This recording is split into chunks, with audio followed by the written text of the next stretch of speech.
everyone, I'm Michelle from India. I've been living in Mumbai since 2015. I'm 26 and I live with my parents. I love making YouTube videos and I am an English language trainer. So guys, ये था मेरा छोटा सा introduction जिसमें मैंने अपने बारे में आपको थोड़ी सी पर्सनल इन्फॉर्मेशन दी। मैंने आपको ये बताया कि मैं किस कंट्री से हूँ, मेरा प्लेस ऑफ रेजिडेंस कहाँ है जहाँ मैं अभी रहती हूँ, मेरी हॉबीज़ और मेरा प्रोफेशन क्या है।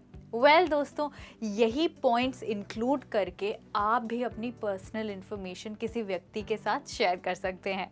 तो बताइए, आर यू रेडी? आज आप मेरे साथ सीखने वाले हैं इंग्लिश में अपने बारे में पर्सनल इन्फॉर्मेशन देना। हो सकता है कि आपको इसकी ज़रूरत पड़ जाए किसी भी पार्टी में किसी नए व्यक्ति के साथ, किसी एम्प्लॉयर के साथ या फिर शायद किसी नए कॉलीग के साथ। तो आइए शुरुआत करते हैं इस लेसन की ऑन लर्नेक्स, जहां हम सीखते हैं English through Hindi. Let's begin. सबसे पहले आपको अपना नेम बताना चाहिए दोस्तों, जो कि काफ़ी सिंपल है, पर अपना नाम बताने के भी कुछ अलग अलग तरीके हैं। फॉर्मल तरीका होगा my name is Rahul Sharma या फिर आई एम करिश्मा। अब अगर आप इनफॉर्मली कुछ ग्रुप में फ्रेंड्स को अपना नाम बताना चाहते हैं तो आप कह सकते हैं you can call me Ricky, यानी कि आप मुझे रिकी बुला सकते हैं। ये थोड़ा इनफॉर्मल तरीका है बोलने का। या फिर आप कह सकते हैं एवरीवन कॉल्स मी रिकी। इसका मतलब है कि आपका निक नेम रिकी है क्योंकि सब आपको रिकी बुलाते हैं। तो इस तरीके से दोस्तों आप अपना नाम बताएंगे। अब आपको बताना चाहिए आपका कंट्री या फिर आपका प्लेस ऑफ रेजिडेंस जहां आप रहते हैं। तो इसके लिए आप कहेंगे आई एम फ्रॉम इंडिया, मैं इंडिया से हूँ। या फिर अगर आप ये बताना चाहते हैं कि आपका स्टेट क्या है, जिस स्टेट में आप रहते हैं, तो आप कहेंगे my home town is Rajasthan, okay. या फिर my home town is Mumbai. याद रखिएगा माई नेटिव प्लेस मत कहिएगा क्योंकि वो बहुत गलत साउंड करता है। आप ये भी कह सकते हैं I am originally from Sri Lanka, यानी वैसे तो मैं श्रीलंका से हूँ पर मैं रहता इंडिया में हूँ। या फिर आप कह सकते हैं I was born in Delhi, मैं दिल्ली में पैदा हुआ।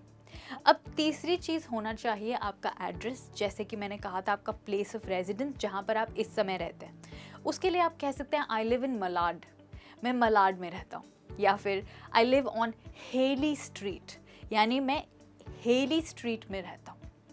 आप कुछ ऐसे भी कह सकते हैं I spent most of my life in Delhi, मैंने अपनी लगभग पूरी ज़िंदगी अभी तक की दिल्ली में बिताई है। या फिर I have lived in Mumbai since 2009, मैं 2009 से मुंबई में रहता हूँ।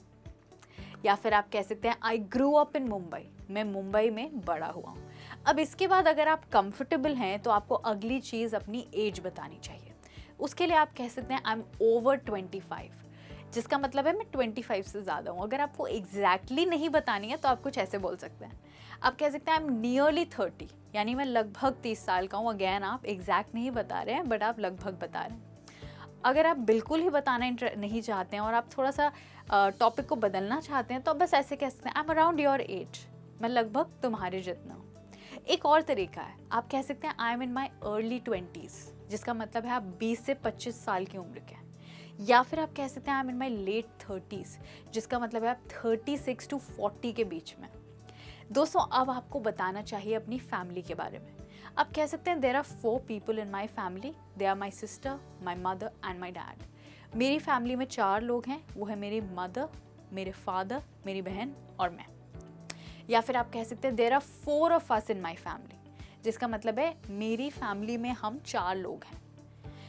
या फिर आप कह सकते हैं I live with my sister, मैं अपनी बहन के साथ रहता हूँ। अगर आप ज़्यादा इन्फॉर्मेशन नहीं देना चाहते तो ये एक अच्छा ऑप्शन है। या फिर आप कह सकते हैं I am the only child, इसका मतलब है मैं इकलौता बच्चा हूँ अपने पेरेंट्स का।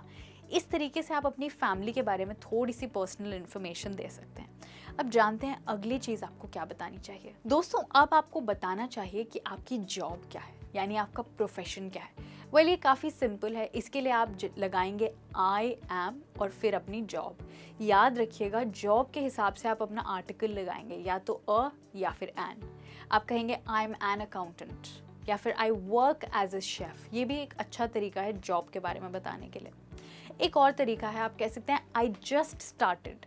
अगर आपने कोई नई जॉब शुरू की है तो आप कहेंगे आई जस्ट स्टार्टेड एज, जैसे कि I just started as a manager, okay.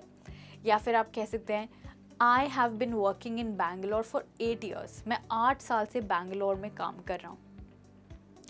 या फिर आप कह सकते हैं I earn my living as an architect, यानी मैं एक आर्किटेक्ट के रूप में पैसे कमाता हूँ. ये भी एक अच्छा तरीका है अपनी जॉब बताने के लिए. I earn my living as an architect.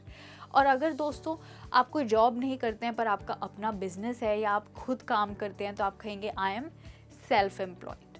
Okay, अब ऐसा भी हो सकता है कि आप एम्प्लॉयड नहीं हैं. तो ऐसी स्थिति में भी अगर आपको पर्सनल इन्फॉर्मेशन शेयर करनी है तो आप कुछ ऐसे स्मार्टली कर सकते हैं. आप कह सकते हैं आई एम बिटवीन जॉब्स, यानी मैंने अभी एक जॉब छोड़ी है और अब मैं एक नई जॉब शुरू करने वाला हूँ, तो मतलब मैं अभी जॉब ढूंढ रहा हूँ. तो इसको आप कहेंगे आई एम बिटवीन जॉब्स. अगर आप क्लियरली कहना चाहते हैं कि आप जॉब नहीं कर रहे हैं तो उसके लिए आप कहेंगे I am out of work, यानी इस समय मैं काम नहीं कर रहा. इस तरीके से दोस्तों आप बता सकते हैं कि आप अनएम्प्लॉयड हैं. राइट, अब आगे बढ़ते हैं और जानते हैं कि अपने पर्सनल इन्फॉर्मेशन में आपको नेक्स्ट चीज़ क्या ऐड करनी चाहिए. वेल, अपनी जॉब के बाद आपका अगला पॉइंट होना चाहिए आपकी हॉबीज़.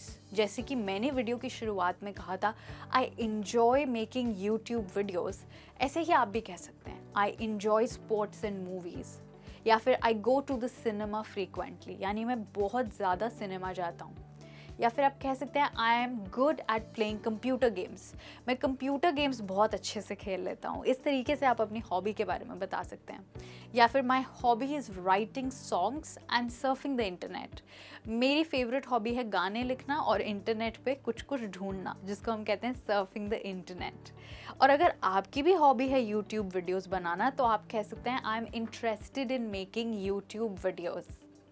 ओके, तो दोस्तों अब इस तरीके से आप अपनी हॉबीज़ के बारे में बताएंगे. अब आगे बढ़ते हैं. अब अगला पॉइंट आपकी हॉबीज़ के बाद होना चाहिए आपका एजुकेशन, यानी कि अब आप अभी करंटली कहाँ से पढ़ रहे हैं, अगर आप करंटली पढ़ रहे हैं तो, या फिर आपने कहाँ से पढ़ाई करी है. जैसे कि अगर आप अभी इस समय स्कूल में हैं तो आप कहेंगे I am a student at DPS, यानी मैं DPS में पढ़ता हूँ. या फिर आप कॉलेज में हैं, ग्रेजुएशन कर रहे हैं तो आप कहेंगे I study history at TISS. तो हिस्ट्री हो गया आपका सब्जेक्ट और टिस हो गया आपकी यूनिवर्सिटी का नाम. आप इसको चेंज करके अपने हिसाब से बना सकते हैं.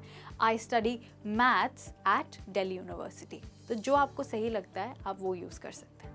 या फिर आप कह सकते हैं माई मेजर्स इज़ मार्केटिंग, यानी मेरी मास्टर्स डिग्री मार्केटिंग में है.